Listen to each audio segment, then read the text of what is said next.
This is Jordan Tower with JT News. Make sure you smash that like button, smash that subscribe button. Let's get right into the news. Well, Tory Lanez says he's actively facing 24 years in prison next month, and he's not about to play internet games with people. He's talking about the whole thing with August Alsina and all these people like just cloud chasing. Like August Alsina, I don't think he got messed up that bad, and he deserved to get slapped. Okay, he just walked by Tory Lanez and didn't even give him a pound. Because what? Because people talked because he talked about the Jada Pinkett thing. Everybody was talking about that. Like, yo, August Alsina is annoying for that. Let's be honest. So, yeah, Tory Lanez talks about he's actually next month that trial starts with Meg. I think that he's going to be fine because Kelsey, the best friend of Meg Thee Stallion, and his bodyguard, they're all gonna say that like it was probably some other story, that Meg wasn't, like there's what Tori's saying, what she's saying, and then there's the middle, and I think everything meets in the middle, so we'll see. Kodak Blast says not Drake, not Future, but Lake. Hell nah, he says. Kanye Orlando needs to be fired. That stupid ass song ain't moved nobody. Forget about me at this point. At least FNF was an anthem. You think song of the year? Mean? I don't know. The woman empowerment stuff is cool. Don't take none from nobody, but you still gotta work for it. Don't just simply give it to somebody because they a woman. That's the case. Y'all should give song of the year to Glorilla, not just hating ass mutt. Should have gave this song to here. Okay. Glorilla, I don't, like she got like best new artist when like Fabio Foreign was there. It's like you could kind of see the way they were going with BET. They were trying to just give it to all the females, everything, and because like there's a big female rap movement going on right now, which is good, but it's like, let's still be realistic. Fabio Foreign's the best new artist. Just because he's put more work in. Glorilla just came out. She dropped 3 songs back to back. She has Gotti paid for that. Let's be honest. Gotti paid for that award. Something's going on. BT might be the worst award show out. I thought the Grammys was bad. You had Carisha beat Drink Champs. How?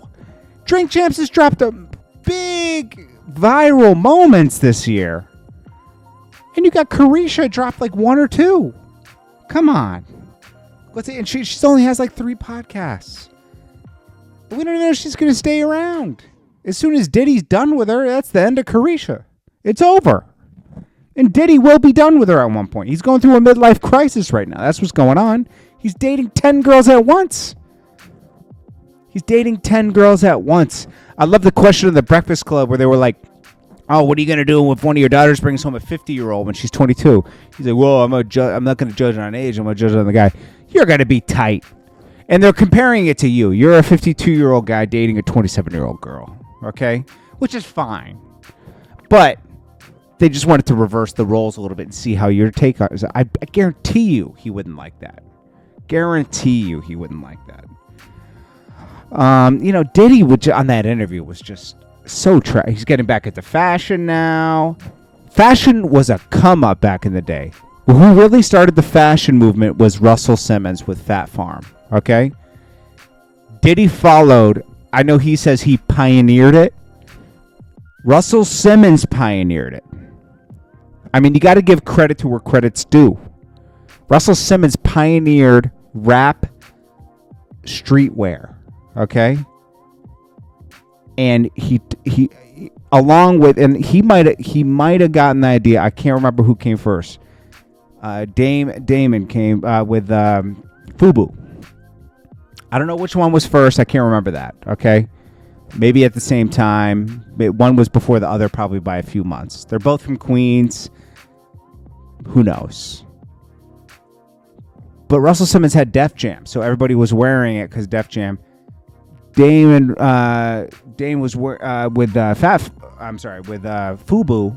He had LL Cool J. LL Cool J even dropped the FUBU name in a Gap ad LL Cool J was doing, and they didn't even know what FUBU was at that moment. That was a viral moment. And then, you start to see the breakdowns, like, Rockaware. That was, all this stuff was distributed through major companies, so they were only getting a small percentage, 5%. That's just how it works in fashion. I know that the percentages you receive from total is very small, because there's a couple fashion houses that really run everything. The best way to do it, which Kanye wants to do now, he's realizing this, is go straight out, like how Sway told him to do it. Do it yourself off your website. You'll make all the money. Imagine if he was doing... I don't think he had the resources to make shoes as good as Adidas is making them for him, because he's using their molds and everything, But he gets it now, so he wants out. And I don't blame him. You have to get in the mud to understand how something's run. What's the best way to open any kind of business? Say you wanted to open a food truck. Go work for a food truck for the summer and see how they run things. See how you could do it better. See their mistakes and do it better, right? That's the best way to do it, is actually do the job, right? So Kanye West saw how Adidas really runs everything, because he has an actual imprint with Adidas. Like, his brand is attached to Adidas. It's not just like he's endorsing a shoe and he's in there in the mud figuring out how everything works. So anyways, Diddy wants to come back to fashion now because it's hot. He wants to feel that feeling where people want your stuff. Diddy's going through most midlife crises happen around 45, 50. He's having his now. And, bro, you was one of the midlife crisis when your son's dating somebody and then you're dating them after your son breaks up with them. We're talking about Lori Harvey, So, Throw some D's. Rapper Rich Boy arrested. We talked about this yesterday. Fight with his parents. With his parents? With his parents. Charged with violence. Okay. Damn. Rich Boy was trying to come back a few years ago. He was about a decade too late. I hate to say it. Okay. When did Throw Some D's come out? That had to be like 04, 05, maybe 06, somewhere in there. Probably 05. You didn't hear anything about him after that. Polo the Don's the breakout from that. He's the one who made the song. But we haven't heard anything from Rich Boy in a long, long time, man. I'm trying to see if there's he came out with a song in 2009. It just didn't work. But Throw Some D's was that was a big song. You can't even find Throw Some D's now. Wait. Throw Some D's. D's. Okay, so Throw Some D's. I don't know when this... It had to be 05, man. But I love that song. I remember when that came out. I thought you saw it on YouTube before then. Anyways. That song will always hit. Throw Some D's.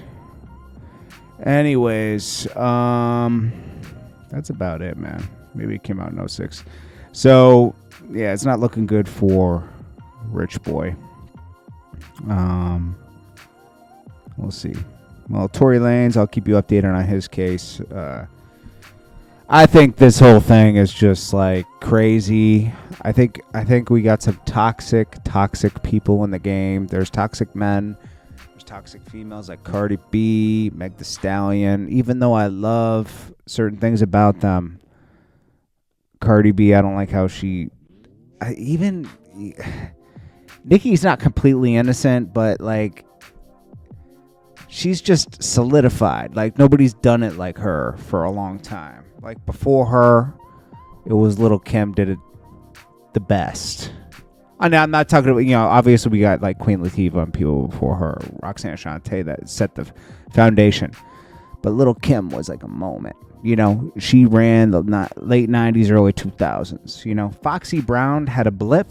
She was there. She was, obviously made a blip. But it wasn't like a takeover like Little Kim had. Missy Elliott. Everyone overlooks that. Missy Elliott took over.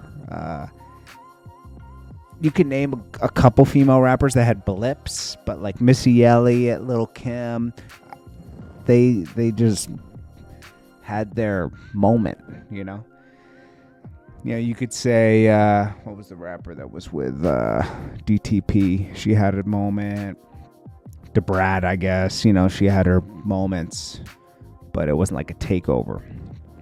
She was a big time, though. Anyways, Jordan Tower, JT News. Peace.